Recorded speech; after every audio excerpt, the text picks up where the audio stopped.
So bawat mga dowel natin 60 cm po yung pagitan niya. So yun po yung standard natin. So yung mga chinek ko po dito yung splicing.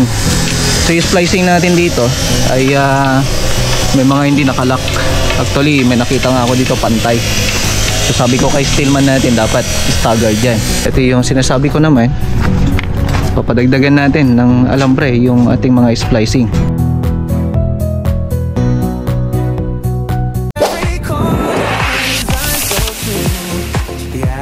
Okay, good morning. Babalik natin dito sa Nueva Vizcaya. Maulan na naman, oh. Halatadong magandang panahon. Okay. So dito tayo ngayon, panibagong episode. Magandang umaga. Panibagong episode tayo ngayon dito sa may proyekto natin. Okay, so galing lang natin, galing Benguet. Nakaisum kayo ng medyo nakasimango mo. What? Good morning. Ayan si Foreman. Break time? May nakita dyan agkokada? Di na mo nakita, di dumiretso ak. Naku mga pinaradak ay kaya. Okay. Oh, kasla na barbaro ah. Kasla taga Villa Verde ka? Okay. So may portion na to. Napapansin niyo, nilalagay na natin yung mga stirrups natin. So chinek ko kanina yung lagayan, ayan pinapaulit ko nga yung sa may dowel natin. Kasi importante sa akin nakatama na yung abang, no? Tira natin to. Kasi nga yung gagawin kasi natin dito, yung asintada niya ay dapat naka-plus. O kaya naman dito na siya. Kumbaga yung nosing niya nandito lahat sa loob, kaya wala kang makikita na nosing sa labas. Ngayon ang paraan natin dyan, para nasa labas yung hollow blocks natin, o kaya naman nakasakto na. Kasi yung dowel nila dati nandito sa gitna. So ngayon sabi ko kay Foreman ay kaysa naman magbe-bend pa tayo, gawin na nating tama. So umpisa pa lang gawin na nating tama. Kasi kung oras na binend mo kasi yung bakal, kahit sabihin mo na bakal naman siya, pwede naman siya i-bend, ay hindi rin naman yun yung tamang rason na sabihin natin na pwede. So magiging tamang paraan kasi niyan, mas maganda na diretsyo na yung bakal. Kasi pag binend mo yan, possible yung bakal na yun pwede rin siyang mamaluktot kasi nakabend lang siya, diba? So ngayon pinapalipat ko siya para diretsyo na. Kasi pagka ito nabuhusan, hindi mo naman pwedeng sabihin na ay mali pala. So yun yung bagay na kailangan din nating i-consider. So yun, papalipat natin para minsanan na. So bawat mga dowel natin 60 cm po yung pagitan niya. So yun po yung standard natin, vertical at saka horizontal. So yan po yung paraan natin. Kaya medyo mahirap kasi magkakalapit yung top bars natin, tapos yung stirrups natin magkakalapit din. Pero yakang-yaka naman yan ni Jobber. Sumat expert na, dukot-dukot. So ito pa yung isang papa-adjust ko pa. So from column kasi dapat naka-30 siya. So magpapadagdag tayo dito, 30 cm dapat. So bawat katabi ng columns natin dapat mag-adjust tayo ng 30. So yun, isang bagay na magbibigay sa atin ng idea mga kamusta na. So dito kung mapapansin nyo, may nabuhusan kaming portion, nabanggit ko yan sa video natin. Ano ba tayo ikot? Dito muna tayo para mabisita rin natin yung tropa dito. Ay ito pala, ayan o, na-warning yan, nakachinelas pasensya na kayo. Kasi baka mamaya sabihin natin na pinapabayaan natin yung tropa. Kasi sa pag-iingat natin sa kanila, yun ay hindi na pagpapabaya kundi pag-iingat sa kanila. Okay, so dito, so yung mga chinek ko dito yung splicing. So yung splicing natin dito ay may mga hindi nakalock. Actually may nakita nga ako dito pantay. So sabi ko kay stillman natin dapat staggered yan. Dapat to kung sakali 10 cm, tapos naka 10 cm 10 cm.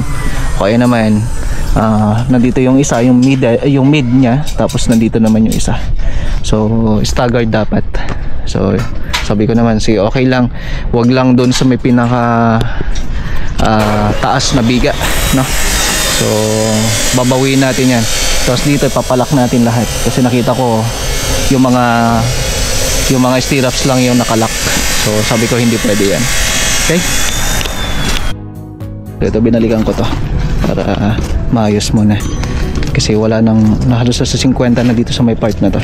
Actually sabi ko naman kanina standard tayo 60, pero ito kung sakali magsi 60 tayo dito, pero abangan pa natin dito kasi from dito may 60 tayo dito, pero may nabang na dito halos 50 na yung distance nya. So ngayon ang mali doon, wala nang kakapitan ng hollow blocks na ilalagay natin dito. So dapat yan vertically dapat matibay. So ngayon ito kukunin natin yung middle na ito, tapos lalagyan natin dito. So yan na yung paparaan natin kay foreman. So pinatawag ko siya para maayos kaagad. So ayan, ito yung sinasabi ko naman, papadagdagan natin ng alambre yung ating mga splicing. So ayan, balik pala si Tatay Benny. Nalagip na man ni Tatay Benny. Binayatan di kasi dagamin, nagpakadagamin ni Tatay Benny. Napan ka na nag-chicks di bangir. Wow! Ay, joke lang. Okay, so dito naman puro ties tayo. Kabit tayo ng mga ties na. Bago tayong tropa, pero makita ko kasi kurang sa arak di ba ikubagay na. Ikaw na nagtagargar adimat. Okay, so lahat yan lalagyan nila. So minsanan yung pagpoporma natin, diskarte na ni foreman niya para dire-diretso na.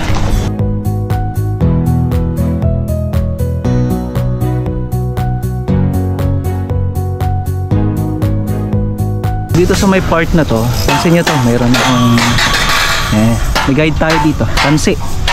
So usually ito naman hindi mawawala yan sa construction. So yung tansi na to, ito yung magiging guide natin para dun sa may column. Actually itong column na to, yun na rin na magiging guide na itong tansi na to. So kung napapansin natin itong column na to, ito yung sinasabi ko na hindi mo na kailangang palitadahan pa. Sabihin, hindi ka na magagastusan sa paraan ng pag-provide ng materials para sa paritada, buhangin, semento at saka labor cost. So bakit nga ba? Tingnan nyo kung gaano kaganda yung column natin. Napakakinis. Hindi lamang sa kinis yung nilalaban niya. Alam nyo bakit? Yung tayo at saka walang bako-bako. Tapos as in nakahulog siya. Ibig sabihin maganda yung tindig niya. So anong magiging anong kagandahan niya? So ang kagandahan niyan, pag maganda yung column mo, hindi mo na kailangan palitadahan na ganyan na ho siya. So, ibig sabihin ganyan na yung magiging finish niyan. At ang kagandahan niyan, diretso na ho sa masilya at saka pintura. So yan yung kagandahan pagka maganda yung paraan. Bakit nga ba nagiging maganda at paano nagiging maganda yung column natin? Na kahit sa pagkatapos lang ng buhos, nakikita mo hindi mo na kailangan palitadahan pa, hindi na kailangan pa na masilya, hindi na kailangan na gastusan mo pa para sa plastering niya kasi siya pa nakaragdagan para sa gastusin, di ba? So ngayon, ito kasi yun, no? So maganda kasi yung pamorma. Ibig sabihin bakal na lahat, tuwid. Hindi mo na kailangan balubaloktorin para magtuwid. Instead na kagamit ka ng kahoy na kung saan minsan may mga baluktot, mahirap ipwesto, gamit ka ng bakal na sigurado namang tuwid kasi ang bakal din naman nababaluktot din yan. Pero syempre mamimili ka ng maganda. So dapat yan sealed na sealed yan. At isa pa, magiging tip kasi niyan, gumamit ka ng magandang pamorma. It's either pinolik na 3/4 o kaya naman hollow board na 3/4. So depende na lang sa iyo yan kung ano yung affordable na pwede mong gamitin sa site o kaya kung ano yung naka-include sa project cost mo.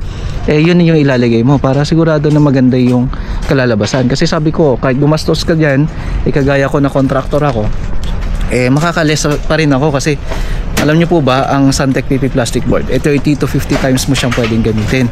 So ito, ilang beses ko na rin siya ginagamit, pero maganda pa rin kasi plastic board na siya eh. Huwag mo lang siyang hayaan na kung saan saan nakakalat, kasi kahit anong gamit naman pag ginaya mo nakakalat eh, hindi na, kumbaga basta-basta masisira na lang yan, no? So syempre magandang lock, lalak mo ng husto yan. So bago natin lalak naman yung mga yan, meron tayong guide sa taas, may guide tayo sa baba. Tsaka syempre yung pinaka-guide natin, kagaya ng pinakita ko kanina sa iyo, ay yung tansi. So malaking bagay po yun. Okay? So para ma-meet natin yung magandang outcome ng trabaho. So ngayon dito, ayan, dinediretso na lang namin yung ating mga columns para diretso na, popormahan na namin yan. Pagkatapos lang mabuhusan nito, kasi ayun, pinapa-adjust na lang natin yung mga yon.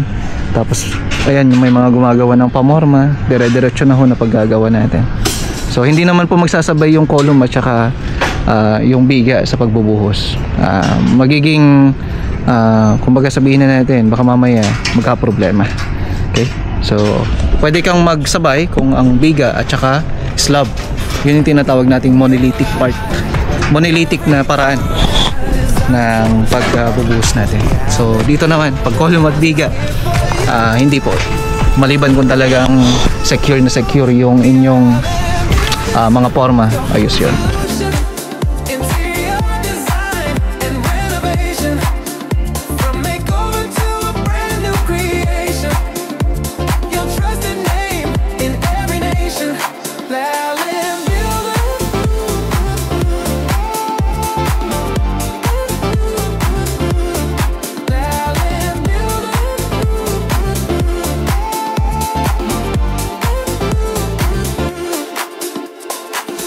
Built strong, foundation clear.